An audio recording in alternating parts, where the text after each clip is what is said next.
యతో ధర్మస్తతో హనుమ, యతో హనుమస్తతో జయ.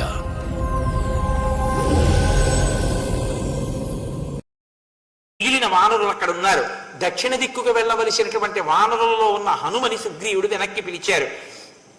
పిలిచి హనుమతో అంటున్నారు, ఈలోగా రామచంద్రమూర్తి అడిగారు, నాకు చాలా ఆశ్చర్యంగా ఉంది, నీకు ఈ భూమండలం అంతా ఇన్ని ప్రాంతాలు ఎలా తెలిసాయని అడిగారు. గట్టిగా చెప్పకూడదు రామా, నన్ను వాలి చంపడం కోసమని వెంట తిరిగినప్పుడు 4 మంత్రులతో కలిసి భూమండలం అంతా పారిపోయాను, అప్పుడు చూశాను ఇవన్నీ. ఆయన ఎంత బలవంతుడో చూడండి పారిపోవడంలో కూడా. చిట్ట చివరికి హనుమ నాతో చెప్పారు, ఎంతకాలం ఇలా పరిగెడతావు, ఋష్యమూక పర్వతం మీదకైతే వాలి రాలేడు, అందుకని అక్కడ ఉండు అని చెప్పారు. అప్పటి నుంచి ఋష్యమూక పర్వతం మీద ఉంటున్నాను, అందుకని నాకు ఈ భూమండలం గురించి జ్ఞానం కలిగింది అని చెప్పారు. తర్వాత హనుమని పిలిచారు. విశేషేణతు సుగ్రీవో హనుమత్యర్థముక్తవాన్ సహి తస్మిన్ హరిశ్రేష్ఠే నిశ్చితార్థోర్ధ సాధకే. ఇన్ని కోట్ల వానరములను 4 దిక్కులకి పంపించినప్పటికీ అర్ధసాధకుడైన వాడు, సీతమ్మ జాడ కనిపెట్టగలిగిన వారు హనుమ ఒక్కరే అని సుగ్రీవుడి యొక్క నమ్మకం. నా భౌమౌ నాంతరిక్షేవా నాంబరే నామరాలయే నాప్సువా గతి సంగంతే పశ్యామి హరిపుంగవ. దేవలోకాలలో కాని, ఈ లోకాలలో కాని, గంధర్వలోకాలలో కాని నీకు తెలియని ప్రాంతం, నీకు తెలియని వాళ్ళు ఎవ్వరూ లేరు. కాబట్టి సాసురాహ సగంధర్వాహ సనాగ నరదేవతాః విదితాః సర్వలోకాస్తే శసాగర ధరాధరాః గతిర్వేగశ్చ తేజశ్చ లాఘవంచ మహాకపే పితుస్తే సదృశం వీర మరుతస్య మహౌజసః త్వయ్యేవ హనుమన్నస్తి బలం బుద్ధి పరక్రమః దేశకాలానువృత్తిశ్చ నయశ్చ నయపండితః. ఇది హనుమ యొక్క గొప్పతనం. అందుకే కిష్కింధకాండలో ఉన్నటువంటి హనుమ యొక్క వైభవాన్ని విన్నంత మాత్రం చేత హనుమ యొక్క అనుగ్రహం కలుగుతుంది. ఇందులో ఆయన ఓ మాట అంటున్నారు, గతిర్వేగశ్చ తేజశ్చ లఘవంచ మహాకపే. నీకు విశేషమైనటువంటి వేగం ఉంది, గొప్ప గతి తెలుసున్నటువంటి వాడివి. లాఘవంచ మహాకపే, దూకడం కూడా తెలుసున్నటువంటి వాడివి.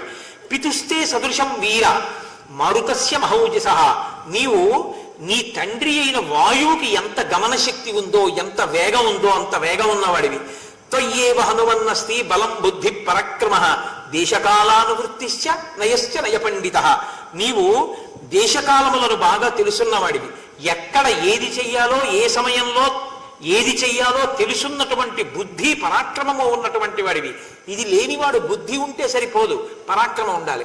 పరాక్రమం ఉంటే చాలదు, బుద్ధి ఉండాలి. బుద్ధి పరాక్రమము ఉండి ఎక్కడ ఏది చెయ్యాలో అది చెయ్యాలి. అందుకే శ్రీరామాయణంలో గొప్పతనం ఏమిటో తెలుసా అండి, ఇంత బలం ఉన్న హనుమ పిల్లి పిల్లగా లంకలో తిరగడం. ఆయన పిల్లి పిల్లంత మారై తిరిగారు. వృషదంశక మాత్రస్సన్ బభూవాద్భుతదర్శన అంటారు. పిల్లి పిల్లంత రూపంతో తిరిగారు. కారణం ఏమిటో తెలుసా, అది నిశ్శబ్దంగా తిరగలదు, అంత చిన్న రూపంతో తిరగలదు. దేశకాలానువృత్తిశ్చనయ పండిత, అంతే తప్ప ఎప్పుడూ తన వైభవమే ప్రకటింపబడాలని పెద్ద పర్వతాకారంతో తిరిగితే దొరికిపోతారు. కాబట్టి నీకు ఈ జ్ఞానము, ఈ బుద్ధి కలిగిన వాడివి. కాబట్టి హనుమా నీ వలనే ఈ కార్యము సాధింపబడాలి. అప్పుడు సుగ్రీవుడికి హనుమ మీద ఉన్న నమ్మకం ఎంతో చూశారు రామచంద్రమూర్తి. కాబట్టి ప్రభు ఇతని మీద ఇంత నమ్మకం పెట్టుకున్నారు అంటే ఈ కార్యం సీతమ్మ తల్లి జాడ కనిపెట్టబడడం అన్నది ఒక్క హనుమయే సాధించగలరు అని అనుకున్నారు. అనుకుని దదౌ తస్య తత ప్రీతః స్వనామాన్ కోపశోభితం అంగుళీయమభిజ్ఞానం రాజపుత్రాః పరంతపః. రామాలయంలో ఒక్కసారి నీరాజనమిమ్మని చెప్పండి. దదౌ తస్య తత ప్రీతః స్వనామాం కోపశోభితం అంగుళీయమభిజ్ఞానం రాజపుత్రాః పరంతపః. రామచంద్రమూర్తి తన తన ఉంగరం మీద శ్రీరామ అని వ్రాయబడి ఉన్నటువంటి ఉంగరాన్ని తీసి హనుమకి ఇచ్చారు. హనుమా, మిగిలిన వాళ్ళు ఎవరైనా వెళితే సీతమ్మ అనుమానించి మాట్లాడదు. ఈ నా ఉంగరం నీ చేతిలో ఉన్న కారణం చేత. సుందరకాండలో ఈ ఉంగరం అమ్మవారి కేశభూషణం ప్రధాన పాత్ర పోషిస్తాయి. ఈ ఉంగరం అనుకోకండి, ఉంగర దర్శనమే రామదర్శనం సీతమ్మకి. గొప్ప ఉపశాంతినిస్తున్న ఉంగరం రాముడి చేతి నుంచి హనుమ చేతిలోకి వెళ్ళడం రామాయణంలో ఒక అద్భుత ఘట్టం. అన్ని కోట్ల వానరములు ఎడుతున్నా ఆయన ఉంగరాన్ని పుచ్చుకున్న ఏకైక వ్యక్తిగా గౌరవాన్ని పొందినటువంటి మహాప్రాజ్ఞుడు. తన ప్రభు అయిన సుగ్రీవునిచే నమ్మకాన్ని, రామచంద్రమూర్తి యొక్క విశ్వాసాన్ని చూరగొన్న మహాపురుషుడు. అంత వినయంతో ప్రవర్తించగలిగిన వారు స్వామి హనుమ. ఉంగరం ఇస్తే ఆయన ఎక్కడ పెట్టుకుంటారో మీరు చూద్దరు, కానీ దాన్ని బట్టి ఆయన వినయం తెలుస్తుంది. అందుకే కిష్కింధకాండ అంత గొప్ప కాండ. అంగుళీయమభిజ్ఞానం రాజపుత్రాః పరంతపః అనేన త్వాం హరిశ్రేష్ఠ చిహ్నేన జనకాత్మజ మత్సకాశాదనుప్రాప్తం అనుద్విగ్నాను పశ్యతి వ్యవసాయస్య తే వీర సత్వయుక్తస్య విక్రమః సుగ్రీవస్య చ సందేశః సిద్ధిం కథయతీవ మే సతం గృహ్య హరిశ్రేష్ఠః స్థాప్య మూర్ధ్ని కృతాంజలిః వందిత్వా చరణౌ చైవ ప్రస్థిత ప్లవగోత్తమః. ఓ వీరుడా, నీ కార్యోత్సాహం సీతమ్మ అరమరిక లేకుండా నీతో మాట్లాడుతుంది, కాబట్టి ఈ ఉంగరాన్ని గ్రహించు అని స్వామి తన చేతి ఉంగరాన్ని తీసి స్వామి హనుమ చేతిలో ఉంచారు. వెంటనే ఆయన ఉంగరాన్ని కళ్ళకద్దుకుని తన శిరస్సులో పెద్దగా పెరిగినటువంటి జుట్టు ముడిలోకి దోపుకుని ఆ ఉంగరాన్ని తల మీద పెట్టుకుని శిరసా రామచంద్రమూర్తికి నమస్కరించారు. తప్ప ఇంత గొప్పవాణ్ణి రాముడు నమ్మాడు, ఆ సుగ్రీవుడు నమ్మాడని అహంకరించలేదు. అంత వినయశీలి హనుమ. అందుకే ఈ ఘట్టం రామచంద్రమూర్తికి, సీతమ్మకి, అందరికీ రామాయణంలో గొప్ప మంగళం వైపుకి తిరుగుతున్నటువంటి ఘట్టం ఇదంతా. ఇంకా కాబట్టి ఇప్పుడు పట్టుకుని బయలుదేరారు. అన్ని దిక్కులకు వెళ్ళినటువంటి వానరములు నెల రోజుల తర్వాత తిరిగి వచ్చేసి అందరూ చెప్పారు, మేము వెళ్ళాం కానీ మాకెక్కడా సీతమ్మ జాడ కనపడలేదన్నారు. ఒక్క దక్షిణ దిక్కునికి వెళ్ళినటువంటి వానరముల యొక్క సమూహం మాత్రం తిరిగి రాలేదు. వాళ్ళు అలా వెడుతుండగా ఒక నిర్జనమైన ప్రదేశం కనపడింది దక్షిణ దిక్కున. కండువు అన్న మహర్షి యొక్క 16 సంవత్సరముల కుమారుడు ఒక వనంలో మరణించాడు. ఆయనకి కోపం వచ్చి, నా కుమారుడు ఇక్కడ మరణించాడు కనుక ఇక్కడ జనవాసము ఉండకుండుగాక అని శపించారు. అందుకని అక్కడ ఏమి ప్రాణులు లేవు. వాళ్ళ వనంలో తిరుగుతున్నప్పుడు వాళ్ళకి మిక్కిలిగా దాహం కలిగింది. అక్కడ ఒక రాక్షసుడు కనపడితే రావణుడు అనుకుని అంగదుడు మర్దించాడు. ఆయన నెత్తురు కప్పుకుని మరణించాడు. తదనంతరం వాళ్ళు పాపం ఆ సీతమ్మ కోసం వెతుకుతున్నారు. నెల దాటిపోయింది. విపరీతమైన దాహం, ఆకలి. వాళ్ళకి ఎక్కడ దాహం తీర్చుకోవడానికి నీటి కయ్య కూడా కనపడలేదు. ఈలోగా ఒక చోట తడిసిపోయిన రెక్కలతో హంసకారండవాకీర్ణాహవాపి పద్మోత్పలాయుతాహ అని బెగ్గురు పక్షులు మొదలైనటువంటి వంటివి తడి రెక్కలు ఆడించుకుంటూ ఒక బిలంలోంచి పైకొస్తున్నాయి. అప్పుడు చూసి తడిరెక్కలతో పక్షులు వస్తున్నాయి కాబట్టి నీటి కయ్య ఇందులో ఉంటుందని వానరులందరూ ఆ బిలంలో ప్రవేశించారు. అది కటిక చీకటిగా ఉంది. కానీ అంత చీకటిలోనూ చూడగలిగినటువంటి శక్తి కలిగిన వానరులు ఆ బిలంలో జాగ్రత్తగా దారి చూసుకుంటూ ఒకరి చెయ్యి ఒకరు పట్టుకుంటూ అందరూ కలిసి లోపలికెడుతున్నారు. కటిక చీకటి, ఏమీ కనపట్టలేదు. సింహాలు మొదలైన క్రూర జంతువులు కూడా బయటికి వస్తున్నాయి. కొంత దూరం వెళ్ళిన తర్వాత వాళ్ళకు ఒక పెద్ద వెలుతురు కనపడింది, ఒక పెద్ద వనం కనపడింది. తరుణాదిత్య సంకాశాన్ వైఢూర్య కృతవేదికాన్ విభ్రాజమానాన్ వపుష పాదపాంశ్చ హిరణ్మయాన్ నీల వైఢూర్య వర్ణాశ్చ పద్మినీ పతగామృతా మహద్భి కంచనై పద్మై వృత బాలార్క సన్నిభై జాత రూపమయైర్మచ్చై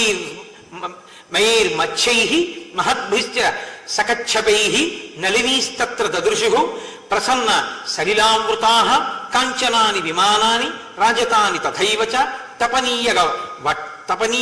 తపనీయగ వక్షాణి ముక్తజాలామృతాని చ హైమరాజత భౌమాని వైడూర్యమణిమంతి చ దదృశస్తస్త్ర హరయో గృహముఖ్యాని సర్వశః పుష్పితాన్ ఫలినో వృక్షాన్ ప్రవాళమలిసన్నిభాన్ కాంచన భ్రమరాంశ్చైవ మధూని చ సమంతతః మణికాంచన విచిత్రాణి శయనాన్యాసనాని చ మహార్హాని చ యానాని దదృశిస్తే సమంతతః.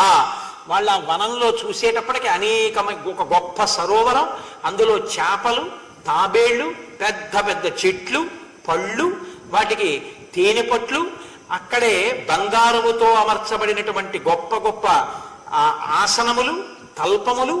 ఎంత శోభాయమానంగా ఉందంటే వాళ్ళు ఆశ్చర్యపోయి నీళ్లు తాగుదామని వెళ్ళిన వాళ్ళు కూడా నీళ్లు తాగకుండా, తిందామని వెళ్ళిన వాళ్ళు తినకుండా ఆశ్చర్యచకితులై అసలు ఈ మాయాస్వరూపమైన వనం ఏమిటి, ఈ బిలం ఏమిటి అని అలా చూస్తూ ఉండిపోయారు. ఇంతలో వారికి తాన్ దృష్ట్వా భృశసంత్రస్తా చీరకృష్ణాజినాంబరాం తాపసీం నియతాహారాం జ్వలంతీమివ తేజస. చీరకృష్ణాజినాంబరం కట్టుకుని ఉన్నటువంటి ఒక తాపసి మిరుపు తీగ ఎలా ఉంటుందో, అగ్ని యొక్క శిఖ ఎలా ఉంటుందో అటువంటి తల్లి ఒక ఆవిడ దర్శనమైంది. వాళ్ళు అభివాదం చేసి ఆవిడ్ని, అమ్మ మేము ఆకలి తప్పులతో ఉన్నాం, మేము ఇలా, మీరెవరు, ఎందుకు వచ్చారు అని అడిగింది. హనుమ ఎక్కడెక్కడ రామకథ ఎంత చెప్పాలో అంత చెప్తూ ఉంటారు. ఆ తల్లితో తాము ఏ కార్యం మీద బయలుదేరారో, దశరథ మహారాజు గారి పుత్రులైనటువంటి రామలక్ష్మణులు అరణ్యవాసానికి వచ్చి సీతమ్మ జాడ తెలియకుండా రాక్షసుడు అపహరిస్తే ఆ జాడ కనిపెట్టడం కోసం సుగ్రీవుడి పనుపున అన్ని దిక్కులకు పంపబడిన వానరులలో దక్షిణ దిక్కునికి అంగదుని నాయకత్వంలో వచ్చిన మేము సీతమ్మ తల్లి జాడ వెతుకుతూ ఆకలి దప్పులకు లోనైన వాళ్ళమై తడిరెక్కలతో కూడిన పక్షులు బిలంలోంచి పైకొస్తుంటే ఇక్కడ నీళ్లు దొరుకుతాయని లోపల ప్రవేశించామమ్మా, మాకు ఆకలిగా ఉంది తల్లి, బిలమేమి అని అడిగారు. అడిగితే ఆ తల్లి చెప్పినప్పుడు, మయోనామ మహాతేజ మాయావీ దానరషభ తేనేదం నిర్మితం సర్వం మాయయా కాంచనం మనం పురాదానము ముఖ్యానాం విశ్వకర్మా బభూవ ఏనేదం కాంచనం దివ్యం నిర్మితం భవనోత్తమం.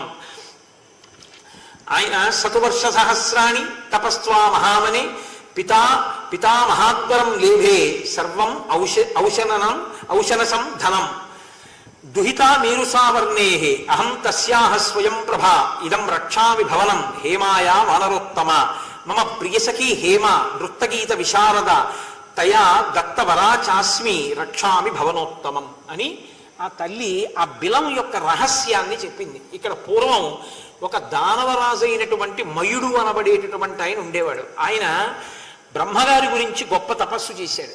బ్రహ్మగారు ప్రత్యక్షమై నీకేం కావాలి అని అడిగాడు. ఆయన నాకు గొప్ప శిల్పశాస్త్రం రావాలి అన్నాడు. ఆయన ఆ శిల్పశాస్త్రాన్ని శుక్రాచార్యుల వారి నుండి పొందాడు. పొంది ఆయన అప్పటి నుంచి దానవులకందరికీ భవనములను నిర్మాణము చేశాడు. అటువంటి మయుడు ఇంత గొప్ప భవన ప్రాంగణాన్ని ఇక్కడ నిర్మించాడు. నిర్మించి హేమ అనబడేటటువంటి ఒక అప్సరసతో ఆయన ఇక్కడ గడుపుతూ ఉండేవాడు. ఆయన ఆ అప్సరస యందు అనురక్తి కలిగి ఉండడాన్ని సహించినటువంటి ఇంద్రుడు ఆ మయుణ్ణి సంహరించాడు. ఆ మయుడు ఈ భవన ప్రాంగణాన్నంతటినీ హేమకిచ్చాడు. హేమ స్వర్గలోకానికి వెడుతూ దీనికి కాపుగా నన్నుంచింది. నా పేరు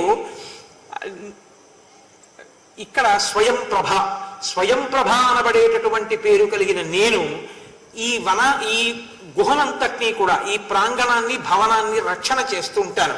నేను మేరుసావర్ణి యొక్క కుమార్తెని అని చెప్పి ఇమాన్యభ్యవహార్యాణి మూలాని చ ఫలాని చ భుక్త్వా పీత్వా చ పానీయం సర్వం మే వక్తుమర్హత. మీరు ఇక్కడ ఉన్నటువంటి ఈ కందమూలాల్ని తిని నీరు తాగండి అని ఆ వచ్చినటువంటి వానరములకు పెట్టింది. ఆయన ఆ వచ్చినటువంటి వాళ్ళందరూ ఆ పళ్ళు తాగి, ఆ పళ్ళు తిని, కందమూలములను తిని నీళ్లు తాగి ఉపశాంతి పొందారు. అమ్మ మేము ఇప్పుడు బయటికి వెళ్ళిపోతామమ్మా, సీతాన్వేషణం చెయ్యాలి అన్నారు. అంటే ఆ తల్లి అంది, ఈ బిలంలోకి రావడమే కానీ మళ్ళీ వెళ్ళడం ఉండదు. ఇంకా మళ్ళీ వెళ్ళడం అంటే ప్రాణాలు పోవడమే, కాబట్టి వెళ్ళడం అంటూ ఉండదు, ఇక్కడ ఉండడమే. అమ్మ మేము సీతమ్మ తల్లి జాడాన్వేషించడానికి వచ్చిన వానరులమమ్మ, రామకార్యం మీద వచ్చాం, తల్లి అనుగ్రహించు అన్నారు. రామకార్యం అంటే అలా ఉపకారం చేస్తారండి. రామకార్యంలో ఉపకారం చెయ్యనన్నవాడు మీకెవరూ కనపడడం. కాబట్టి ఏవముక్తా హనుమత తాపసీ వాక్యమబ్రవీత్ జీవతా దుష్కరం మన్యే ప్రవిష్టేన నివర్తితం తపసస్తు ప్రభావేన నియమోపార్జితేన చ సర్వనేవ బిలాదస్మాత్ ఉద్ధరిష్యామి వానరాన్. నేను అనేకమైన నియమములను పాటించి చేసినటువంటి తపస్సుని ఫలంగా పెట్టి ఇందులోకి వస్తే ఇంకా బయటికి వెళ్ళడం సాధ్యం కాదు. కాబట్టి మీరు రామకార్యం మీద సీతాన్వేషణానికి వచ్చిన వానరులు కాబట్టి మిమ్మల్ని నేను పైకి దింపేస్తాను అని మీ అందరూ కన్నులు మూసుకోండి అని. వాళ్ళందరూ కళ్ళు మూసుకున్నారు. మూసుకున్న తర్వాత తల్లి తన తపశ్శక్తితో వాళ్ళందరినీ బయటికి వెళ్ళిపోయేటట్టుగా చేసింది. ఇప్పుడు బయటికి వెళ్ళినటువంటి వానరాలు అన్నీ కలిసి కూర్చుని చూసాయి. వసంత ఋతువు వచ్చినటువంటి చిహ్నాలు వాళ్ళకి కనపడ్డాయి. కనపడితే నెల దాటిన తర్వాత తిరిగి వస్తే చంపేస్తానన్నాడు. కాబట్టి ఇప్పుడు అంగదుడు అన్నాడు. అంగదుడు కొంచెం ఆవేశపూరితమైనటువంటి మనస్సు ఉన్నవాడు రామాయణంలో. కాబట్టి ఆయన అన్నాడు, వెనక్కి వెడితే ఎలాగో నా పినతండ్రి నన్ను చంపేస్తాడు, నా పినతండ్రికి నేనంటే ఇష్టం లేదు. ఒక్కొక్కడు చూడండి, చిన్న కష్టం వచ్చిందనుకోండి, ఇంకా వెంటనే ఆ కష్టాన్ని అడ్డుపెట్టి అవతల వాడిని క్యారెక్టర్ అసిసినేషన్ అంటారు. ఆయనలో ఉన్నవన్నీ చిలవలు పలవలు చేసేసి ఓహో తప్పుల కింద చెప్పేస్తారు. అటువంటి అతిగా స్పందించేటటువంటి లక్షణం ఉన్నవాడు అంగదుడు. కాబట్టి నచాహం యవ్వరాజ్యేన సుగ్రీవేణాభిషేచిత నరేంద్రానాభిషిక్తోస్మి రామేణాక్లిష్టకర్మణ. అసలు సుగ్రీవుడు నాకేం యవరాజ్య పట్టాభిషేకం చేయలేదు, రామచంద్రమూర్తి చెప్పారు నాకు యవరాజ్యం ఇమ్మని, అందుకునిచ్చాడు. మా పినతండ్రికి నేనంటే ఇష్టం లేదు, నేనన్నా నా తండ్రి అన్నా ఆయనకి ఇష్టం లేదు. అటువంటి వాడు నన్ను ఎప్పుడు చంపుదామా అని చూస్తున్నాడు. ఇప్పుడు ఇంక నెల అయిపోయిన తర్వాత వెనక్కెడితే నన్ను బతకలిస్తాడా? ఎలాగో చంపేస్తాడు. నపూర్వం బద్ధవైరోమాం రాజా దృష్ట్వా వ్యతిక్రమం ఘాతయిష్యతి దండేన తీక్ష్ణేన కృత నిశ్చయ. కాబట్టి నన్ను ఎలాగో చంపేస్తాడు. కాబట్టి తిరిగి వెళ్ళడం ఎందుకు, వెళ్లకుండా ఇదిగో ఇక్కడ సముద్రం కనపడుతోంది కదా, ఈ సముద్రంలో పడిపోయి నేను ప్రాణాలు విడిచిపెట్టేస్తాను అన్నాడు. అందరం విడిచిపెట్టేద్దాం, నన్నేమిటి అందరినీ చంపేస్తాడుగా, ఎందుకు తిరిగి వెళ్ళడం, కాబట్టి వెళ్ళద్దు సుగ్రీవుడి దగ్గరికి అన్నాడు. తారుడన్న వానరుడు లేచి అన్నాడు, నిజమే అంగదుడు చెప్తున్నది, మనం వెనక్కి వెళ్లే కన్నా ఈ బిలంలోకి ఎవరూ ప్రవేశించలేరు, కాబట్టి మనం హాయిగా మళ్ళీ బిలంలోకి వెళ్ళిపోదాం. వెళ్ళిపోయి అక్కడ ఆ స్వయం ప్రభా బిలంలో చక్కగా అన్ని కందమూలాలు దొరుకుతున్నాయి, తేనె దొరుకుతోంది, నీళ్లు దొరుకుతున్నాయి, సుఖంగా అక్కడే ఉందాం, అక్కడే తిందాం, అక్కడే తాగుదాం, ఎప్పుడు చావు వస్తే అప్పుడు తాగుదాం, తప్ప వెనక్కి వెళ్ళి చావమని ఎవడు చెప్పాడు. కాబట్టి అందరం ఇందులోకి వెళ్ళిపోదాం అన్నారు. వానరులు కదండి, చపల చిత్తులు, అందరూ నిజమే అంటే నిజమే అన్నారు. రండి మళ్ళీ వెళ్ళిపోదాం స్వయం ప్రభాబిలంలోకి, సంతోషంగా ఉందాము అన్నారు. అలా వాళ్ళు సంతోషంగా ఉందాము అనుకున్నారన్న సంతోషకరమైన ఘట్టం దగ్గర ఇవాళ ఉపన్యాసాన్ని పూర్తి చేస్తాను. కలియుగంలో ధర్మం కోసం పోరాడే ప్రతి ఒక్కరి వెంట ఉన్నాడు, నీ వెంట ఉన్నాడు.